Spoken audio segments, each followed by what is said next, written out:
Daghang salamat panalangin tas Ginoo. Daghang salamat, Councilor Rodolfo. Facebook, walay disqualification nga mahitabo sa tuwang nabutay nga mayor ang atong former President Rodrigo Roa Duterte. Siya nga po na wistan sa tuwang mayor dali sa Davao City. So walay disqualification nga mahitabo. Kung naman makita sa mga Facebook, fake news ka na. Ha? Ayaw mo to! Ganaan disqualification nga mahitabo sa tuwang eleksyon karong Mayo. Pagkaroon, ato na pong ihatag sa tuwang 2nd District City Councilor Attorney Diosdado Angelo Jr. Mahigos.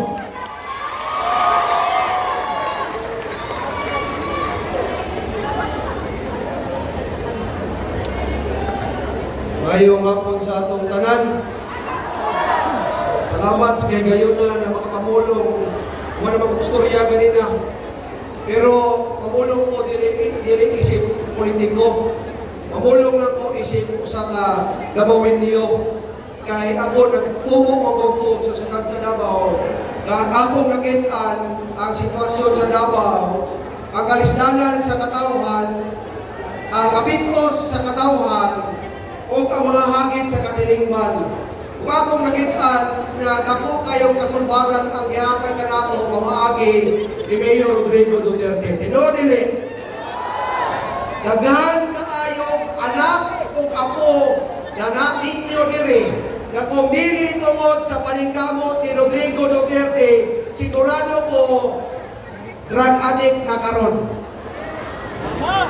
Daghan diri na naigsoon nga babae na posible kung di tungod kay Rodrigo Duterte natiunan o kahilabtan o mga rapist. Daghan dire kung di tungod sa pagdumala ni Rodrigo Duterte ang inyong mga kabdangan sa balay nangahurot kay gikatkat na sa kawatan. Kapandili lang niya naghunong ang serbisyo ni Rodrigo Duterte. Kay tungod sa iyang pagpanerbisyo, daghang natabangan na kapatanunan nakatiwas o ismela sa siyudad sa Davao. Daghang pamilya na naluwas sa panahon sa kalistanan kay naay gobyerno na naglantaw kanila. Nahimong nindot ang siyudad sa Davao, nasayot ang tanan tungod sa liderato ni Rodrigo Duterte.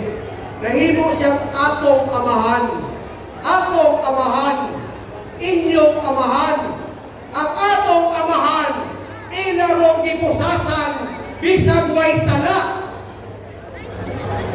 Ilahang dalon dito sa layong madapit, na di na nato mabisita, o di na nato makitaan. Unya sa iyang Panginoon, ang atong handom, na sa katapusan mga katuigan sa atong amahan, na siya atong mahikap o atong makauban.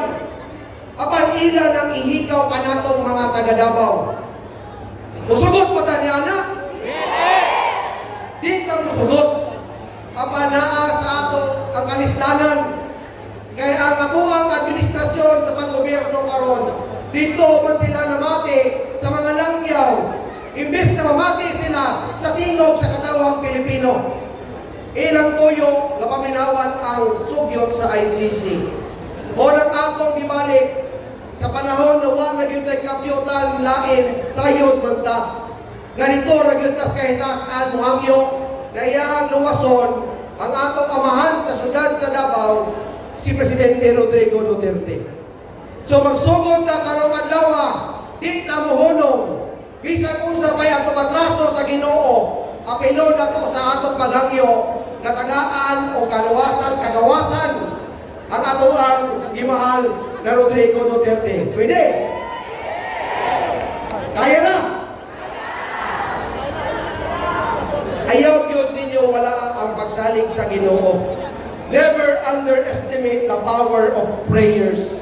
Huwag ka nang pag-ampo, di lang na para sa mga santo o sa mga buotan. Apel ang mga daotan o batasan. Kay panahon ron pagduol sa Ginoo. Sa umabot, mga igsoon ko na taga-sudad sa Davao, importante kay pamili na to sa tumunahuna o kasing-kasing o kung sa'y gibilin o gitudlo sa atong amahan sa syudad. Ato ambingan ang syudad sa Davao. Di nato pasagdan. Kay kining syudad ato aning puy-anan.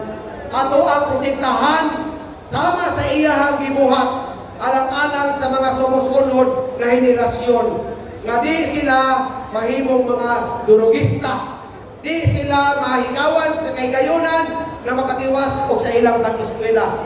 O kini tanan mga padayon, tungod kay naa nagpadayon ang serbisyo gawas kay Presidente Rodrigo Duterte na usab si Vice President Inday Sara Duterte. Nausap ang ato ang kasamtangang Mayor Sebastian Maste Duterte. Nausap ang ato kasamtangang Congressman Paulo Pulong Duterte. Ialibay po ta. Kaya naay mutabang o agabay para sumusunod na henerasyon. Kaya mutabang po sa ato si Rico Duterte o si Omar Duterte. Kining pamilya bisan lahi pag-apelyido nato, usara nato ni sila ka one heart. Igsuon na nato. Naaragi mga tagalaing dapit na tuyo bumaon ng atong pamilya. Pagpadayon ta sa atong panagiusa, sa atong paglaom, o sa atong paghangyo sa namang kaytasan. Natubutan taniya ng mga padayon ang haruhay na kinabuhi sa mga taga-Davao diri sa atong gimahal na syudad. Daghang salamat, mabayong hapon ka natong tanan.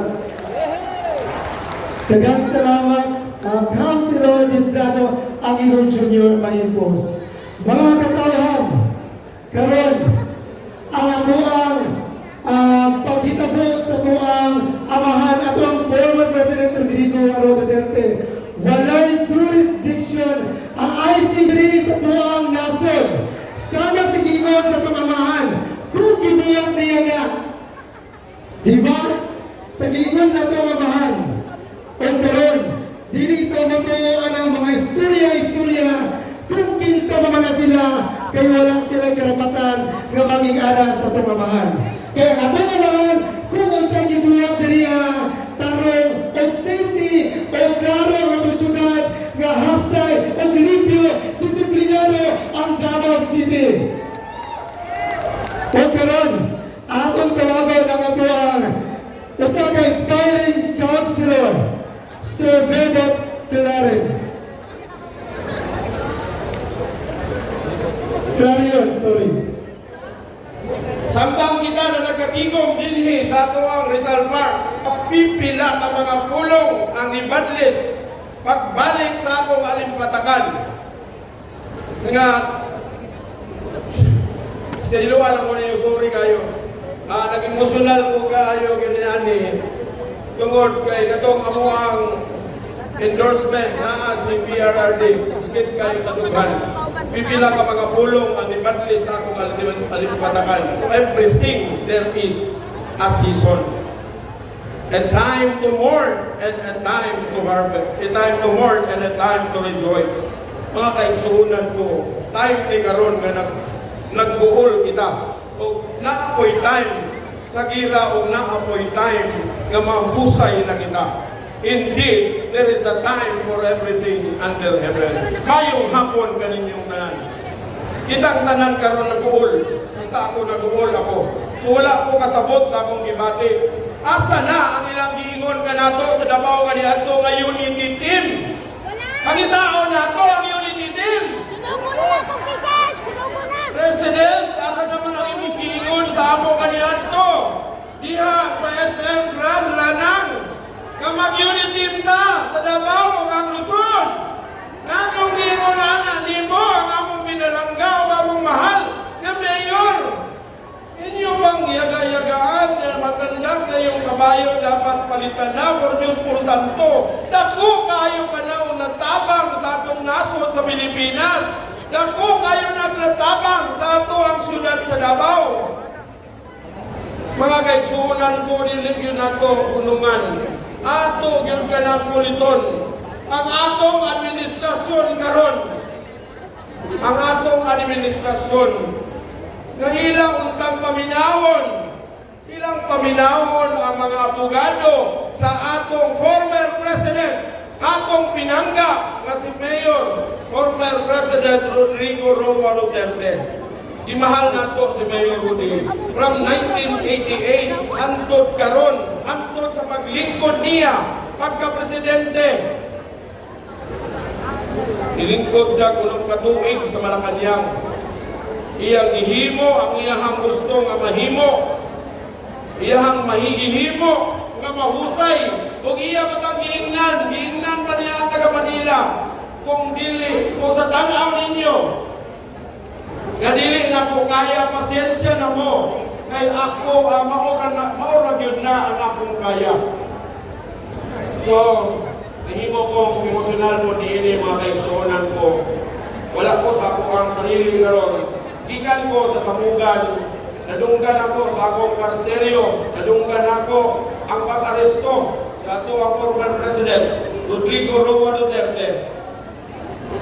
Naluoy ko, tungod, kaya nagkita may katong panahon, katong niagi lang si Mana sa amuang endorsement. O, kita ginako na dili na gyud sa maglisod na gyud sa kung doon pa siya sa laing nasod, musugot pa mo? Mga kaigsuonan, naunsa naman din sila karon. Nanihawa ang atong former president paghuman sa iyang 6 years sa Malacanang. Di uli sa dinli sa ato sa Davao. Tinuod nung ingon niya. Naghihimo niya sa tibuok Pilipinas, dili tungod sa iyang pamilya, kung dili tungod sa mga Pilipino. Di ba tinuod? Nagkasalamat ninyo. Dili na lang kayo nakutas ko na kapag-igulong, pasensya na mo. Putol-putol lang akong istorya, kaya akong utok, wala ko sa una-una, karon tungkol sa panghitabo. So, sa among kasuod, ikan pa sa akong amahan, sa former president, kung sa atong 22 katuig na mayor, din sa siyudad sa Davao, nga si Mayor Rodrigo Roa Duterte. Mabuhay!